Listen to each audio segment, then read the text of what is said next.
I'm here with trainer Hishaam Mayet with his boxer Leo Careri in the background. How are you doing, Hishaam? What's happening, Aids? How are you? No, I'm good, thanks. And you? Happy New Year. I haven't seen you on camera this year.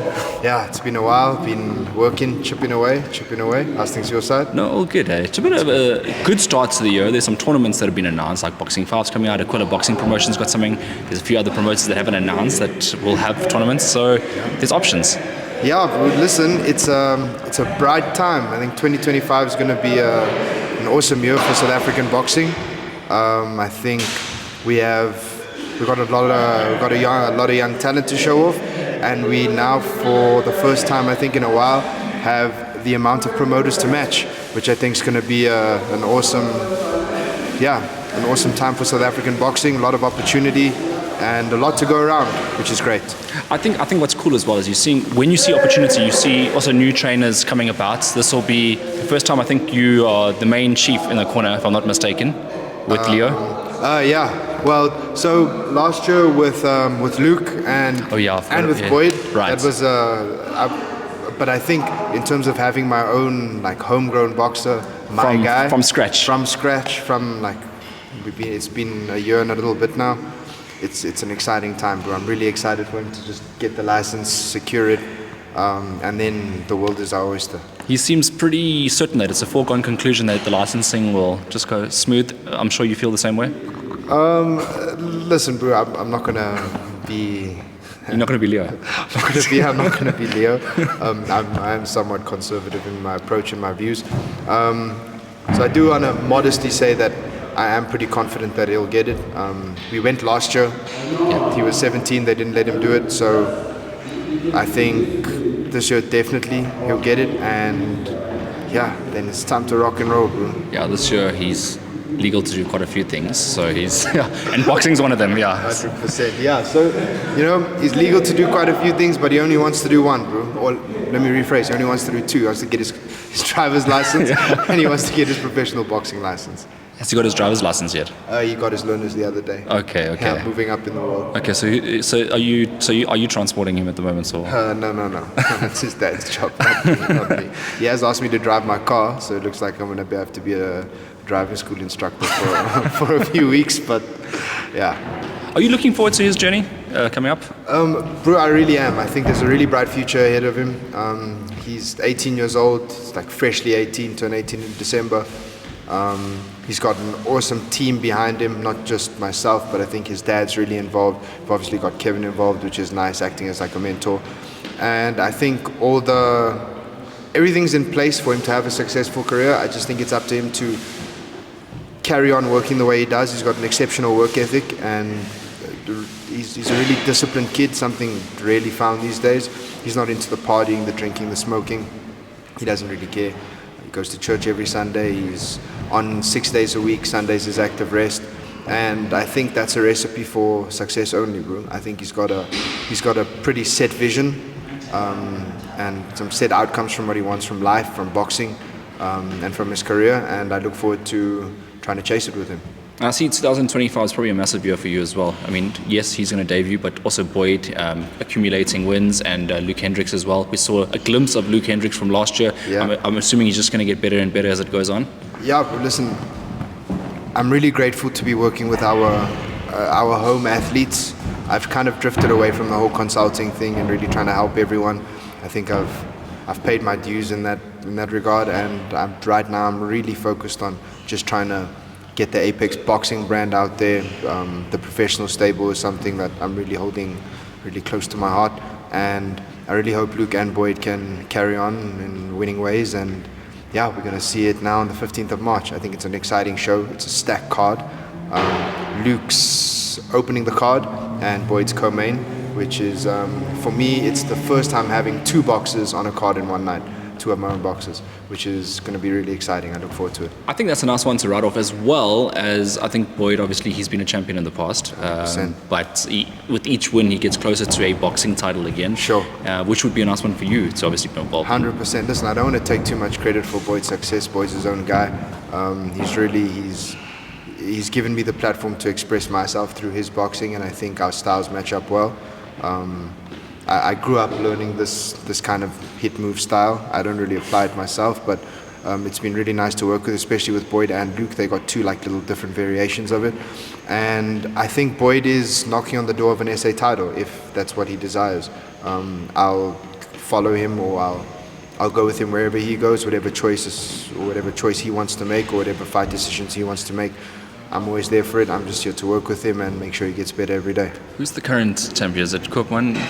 No, Koopman relinquished. Right. I think it's Brandon at the moment, actually. Brandon Tayser. Yes, it is I Brandon. think he's, or they're fighting he for beat it now. Makondo. I don't know. Did he fight Makondo for it? I'm pretty sure he did.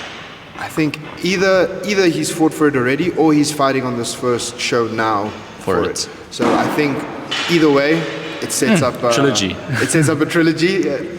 So many trilogies of this Brandon Tayser guy. It's killer. It's 1-1, so they need to go for a third. 100%. I think they definitely need to go for a third, and I think, I wasn't working with Boyd in the last Brandon Tayser fight, obviously, but it was a bit of a weird stoppage, and I think it would be nice for Boyd to get one back if he would like that. I mean, I'm not really trying to push any agendas, but that SA title would be great. I think for Boyd, for Apex, for everyone in our community, it would be really cool to bring that back here, especially, I think, within the year. Myself and Luke are also on a journey to try get that SA title at 57 kgs. I think for me, that's a personal milestone that I think for myself and Luke, we're really chasing. It would be something great, and I think hopefully once we get that in the next year and a half, we can start looking international and get active. I like the way he started the last fight. It was his second fight. It was really, really action-packed. I think round 4 was a bit more difficult, but he seemed to handle himself really well, especially considering that he was in MMA for a very long time and had a huge break from boxing. Yeah, I think he definitely showed. I didn't actually watch his first professional boxing fight. I wasn't around back then, but I think he showed. I think he'll tell you about it many times. He hit the guy through the ropes. Yeah, hit the guy through. I've seen the pictures. But I think he showed a new dimension to himself. I think the MMA-based striking is really, really, really different to that of like pure boxing. And I think he was really confident in this last fight. He stood in front of the guy. He opted to trade. He was catching shots on his guard, and he was really exciting. I think he loves boxing, man. He does love boxing, bro. And I think his style is something so special that we don't often get to see in boxing nowadays.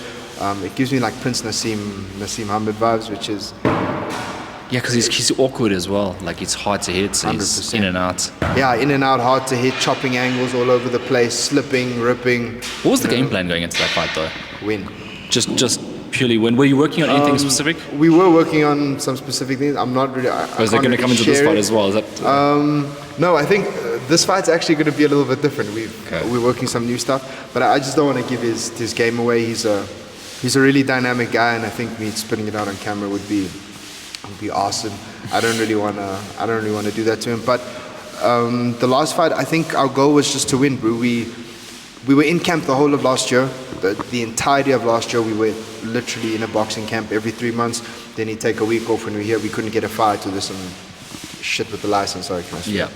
Haven't been on here in a while, just to make sure It's not PG. It's not PG. Sorry. Yeah, there was just some shit with licensing, and they could get his license, then he couldn't get his license, then it was renewed, then it wasn't renewed, then he was on the show, then he wasn't on the show because of the license. And then we get a call.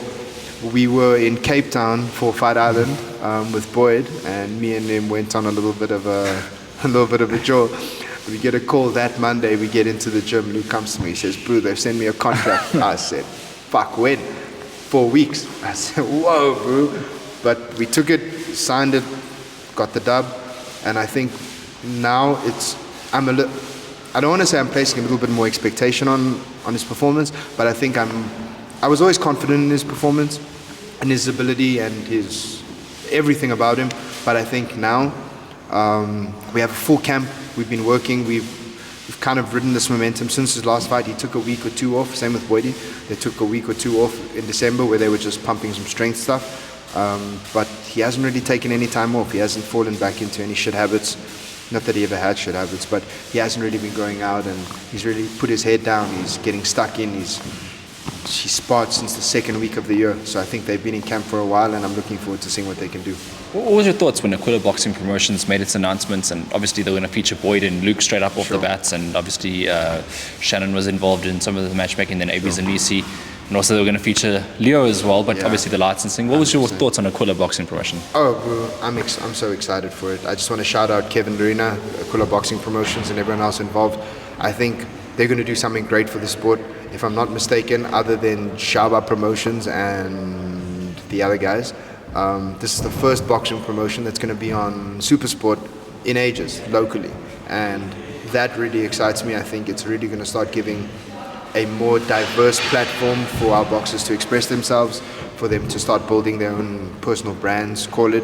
And I think it's also a well-funded promotion. I listened to Uncle G and Colin on that podcast, and I think Uncle G couldn't have said it better. If you don't have the money and you're relying on government funding, do not start a boxing promotion. And I think this is probably the first of its kind in a while, or other than Boxing 5, where it's going to be self-funded or privately funded.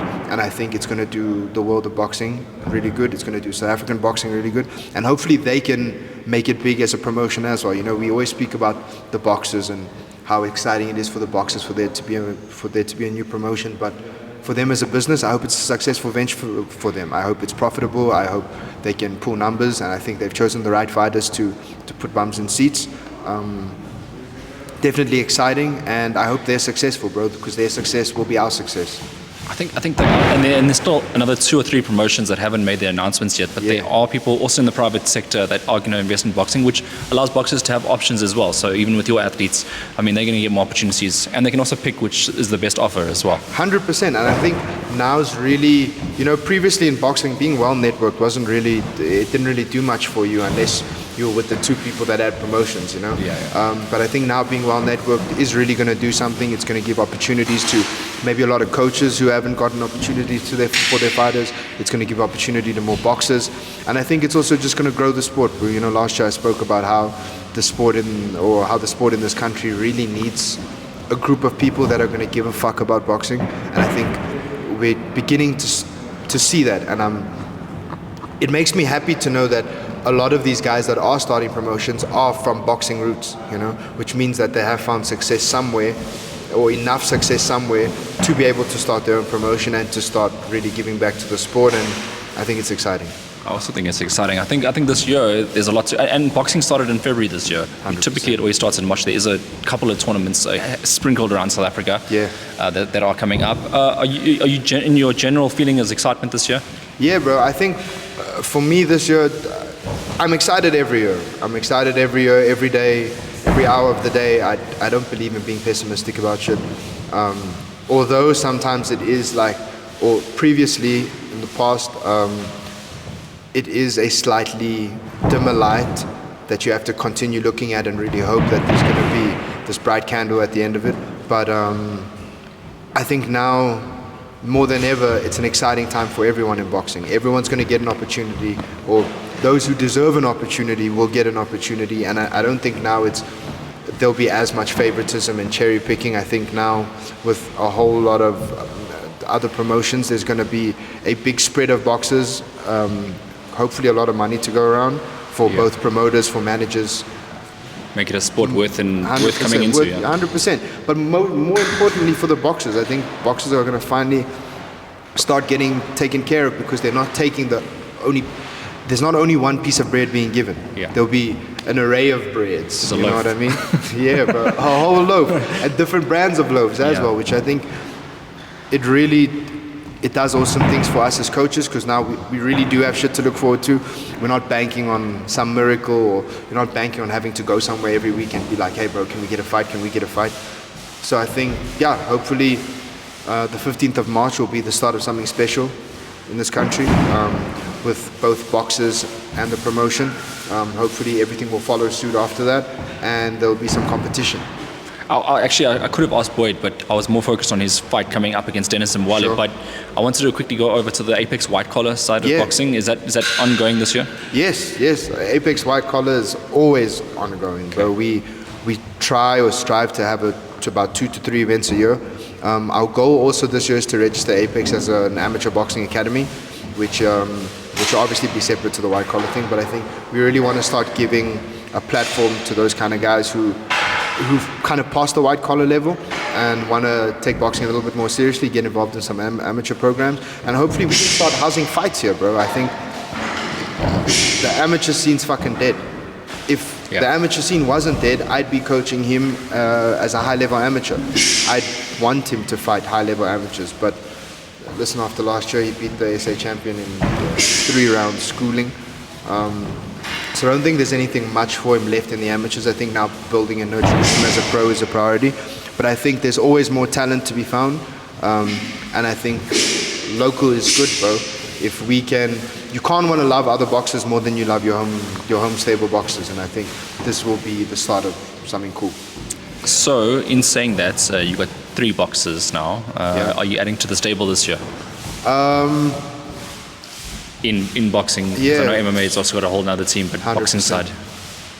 To be honest with you, bro, I can't answer that question. I don't know. Are you open to it? Yeah, to a certain extent. I think now I'm not as flexible and as I don't want to say la-di-da, but I wanted to help everyone. When I came into the sport 2 years ago when we first spoke, I wanted to help everyone. Every name, any guy, that walked through Apex's front door. Any guy that even messaged me on Instagram, bro, any pro, whether he was 3-2, 1-0, 1-1, I was willing to help purely because... Wow, look, that was a great experience though. Yeah, I mean, look at it all was the a great names. experience, and I want to leave my footprint in this sport, in this country, and worldwide, hopefully one day, inshallah. I wanna be the guy that people can look back on and said, this guy really did help me and wanted nothing for it. Yeah. I don't want to be the guy that everyone talks shit about and like, yeah, this motherfucker was just trying to get money from me, you know what I mean? I really want to be the guy where people look back, people like historical figures in this country, like X, hopefully like Creed, he's going to blow up soon, like Jason Mehdi. So myself and Mehdi are in conversation. I think it's going to take a while to develop because he signed us somewhere else. But hopefully adding him to the stable in the near future. We're not rushing it. He's also got a really good coach that he's working with at the moment, and he's actually they've been coming to help Leo with some sparring. And I've been chatting to his coach. He's a really nice guy. So we're trying to make a little medium. But in saying all these things, bro, I am open. I'm always open to helping people, but I think it does have to, one, they need to add, but in coming to me, they need to be adding value to themselves. I think that's important. And I think slightly more important, they need to be adding value to Apex. I think for me, these are the 2 conditions that I will work with someone. You need to be willing to really embrace what we do here and to embrace the culture, to be a part of the community. I think Leo's done that really well. And to be honest, that's why I've really given him this much attention and this much love, is because I can see he is someone that's willing to do whatever it takes to be the best at everything, whether it's a member of the community, whether it's a boxer, whether it's a shit talker. He wants to be the best at everything. And I think if I'm going to take someone on, I want them to embody those things. Okay, this is the moment of true or false question, right? Okay. Has Leo Careri, he says that he hasn't this year had a single drop of sugar. Is it true? He hasn't even had a grain of sugar. A grain of sugar? True. True. Maybe an orange juice. No, okay, like, I mean, like yeah. No. Bro, I don't think you understand how disciplined this kid is. This kid can tell me, if I had to ask him now, Leo, how many calories you eat yesterday? He'll tell me the exact amount. Like 2,051. Like 1. He's crazy disciplined, bro. He'll tell me the exact amount he ran. He's also got an insane memory, which I think is bad for some people, because if you talk some shit to him, he's going to remember that. But he can tell me the amount he ran last night. He can tell me the weight he did fucking Russian twists on 3 days ago. He can tell me exactly what I did with him for strength and conditioning a week ago. Yes. He can tell me all these things. His brain's a sponge, and it's something special to work with. But to answer your question, yes, it's true. No sugar. I had to throw in one of those type of questions just to make it a bit different, you know. 100%. No, I like it. And Hish, just lastly from you, do you have anything lastly that you wanted to bring up that maybe we didn't bring up, or do you just want to say thank you to everybody and give someone a shout out? Well, I think, first of all, bro, I'm really grateful for you. You know, I messaged you yesterday or 2 days ago asking if you could come give the guys are fighting soon, could you come do some interviews with them? And within like 15 minutes, you replied to me and said, yes, bro, I'm free on Wednesday, what time works for you? And I think having someone that's that readily available to help, and you do it for nothing, which is the crazy. I can somewhat, I see your vision, bro, 'cause I was doing that at a point as well. And it's great for the sport. I think people like you are going to turn the sport upside down, but in a good way. You know, we're currently on the up, and I think your trajectory as SA Boxing Talk will grow in parallel with it. I think there's only good going to come. I hope there's only good going to come for you as well. Thank you. And I think your your leadership in the media coverage of boxing will pay off for you, bro. I think you're going to become one of the best to ever do it, and you're giving a voice to people who wouldn't have otherwise had a voice, which I'm grateful for. So thank you, bro. Thank you very much. I appreciate it. 100%. Just wanted to wish you all the best for this year. Thank you, bro. Just a little shout out again. I want to shout out my boxers from Apex, Boyd Allen, Luke Hendrikz, Leo Careri, all going to be an awesome year for them. And Port Loka, who's going to be having his third EFC fight soon. I'm not too sure if we've heard anything from the EFC, but hopefully his third MMA fight. I'm not sure EFC, UAE Warriors. I think his record speaks for himself, his amateur record and now his pro record. He's 2-0. Hopefully it'll become 3-0, 4-0, 5-0, 6-0, and he'll be a world champion soon in the next few years. His work ethic is strong. His self-belief is there, and he's a really humble guy, so I hope that pays off for him. I want to shout out all the boxing team, the jiu-jitsu team, entire team at Apex. Sam, our guy who keeps our grounds clean and makes sure everything's good. Everyone who gives us support, the whole community, you guys are great. We wouldn't be here without you, genuinely. To all our old members at the gym, to all our new members at the gym, you're helping us thrive, you're helping us get better every day, and you're keeping us accountable. We got to be here every day and make sure we're giving you guys fresh stuff, fresh content, fresh skills, and hopefully all our general members and all our pros will be able to show these skills in whatever way they wish. And lastly, I want to shout out my family, shout out my friends, all my loved ones. Thanks for supporting me. It's been an interesting ride, but things are really starting to look up extremely positively now. I'm busy with some other ventures that if you follow me on personal socials, you'll know a little bit about them. But I'm also busy with some other stuff, so I just wanted to say thank you to everyone in my life for supporting me. Thank you for the team to supporting me, and lastly, thank you to Boyd Allen, Craig Toontas, the head of the establishment. You guys are the reason we're here, and we wouldn't be here without you. So thank you.